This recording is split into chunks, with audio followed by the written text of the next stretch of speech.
Well, joke's on you, Ethan. I actually did get an email saying that I won an Oscar. And that email may have been sent from myself, but whatever. So I want to take a minute real quick and break down this trailer from the unreleased movie, The Deadening. Forgive me if I'm mispronouncing his name, but this movie was wrote, directed, and unfinished by a guy named Kristopher Rufty. Yeah, he goes, just keep in touch with me afterward. And he was sort of the bridge that took me from writing screenplays to writing books. And I just kind of never looked back. Although I do miss writing screenplays. I would love to write some scripts for people again. Going through these scenes, I wanted to mention it's Erik Hagler is my brother-in-law. Here's his picture right here. All right. And then this is my brother-in-law right there. You see him right there. Okay. I do want to say that, like, not to be a critique of Kristopher's work or anything. After all, he was the one working with Hollywood director, and I'm just a dumb 26-year-old trying to figure out how to make movies on my smartphone. I will say, though, that these scenes seem to drag on a little bit longer than I would like, and maybe I overcompensated, like, how long they drug out in mine, like, because mine is a 30-second clip and it's really short. And then also, I like a bird chirping, everything in the background. It kind of takes away from the creepiness factor of it, right? I'm not going to say that I made it more creepy. I don't think that I did. I think that there's some sort of middle ground of, like, making a jump scare. You don't want to jump scare, right? You want to build and then the scare comes, which is weird because you know the scare's coming.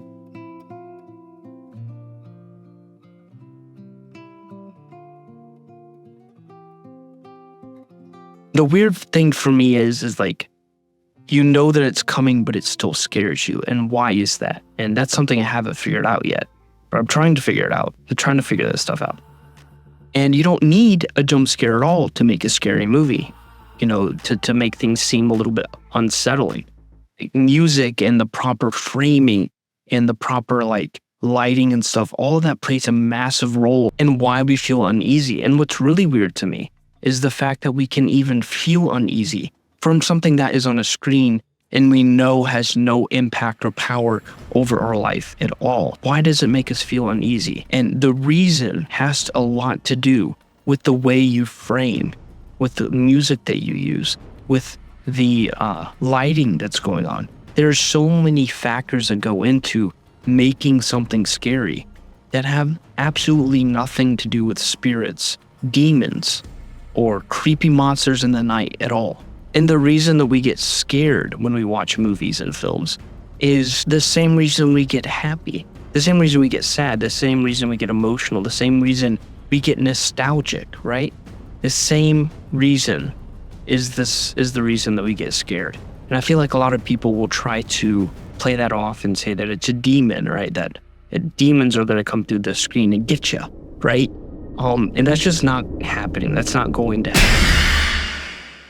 It's enthralling, it's engaging to explore why film makes us feel the way it does. Because it's not just things that scare us. There are movies that still stick in your head long after you watch them, years after you watch them. And why do they do that? Why? And this is just the beginning of me trying to figure that out and trying to explain it to you guys as well.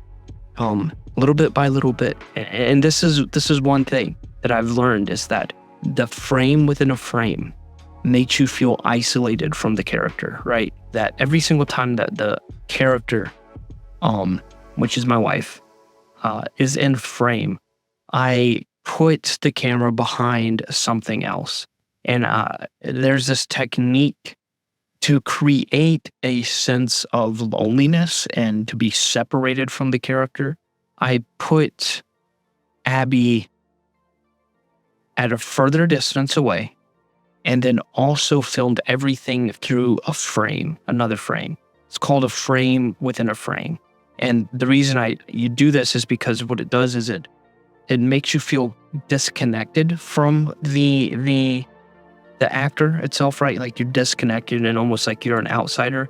And it makes that person that you're watching feel like while they are alone, right?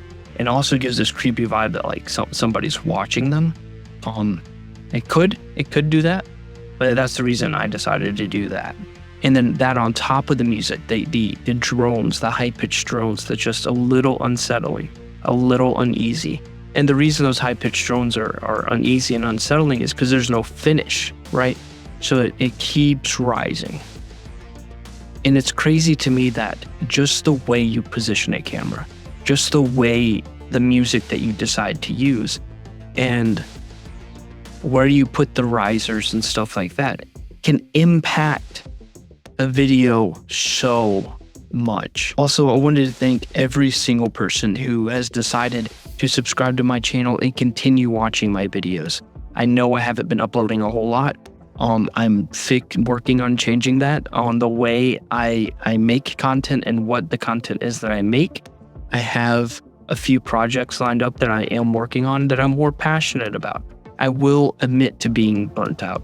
I have been burnt out, and I want to be completely open and honest with that. I haven't been making videos because I haven't been in a place where I can be making videos and it be something I'm happy about doing, right?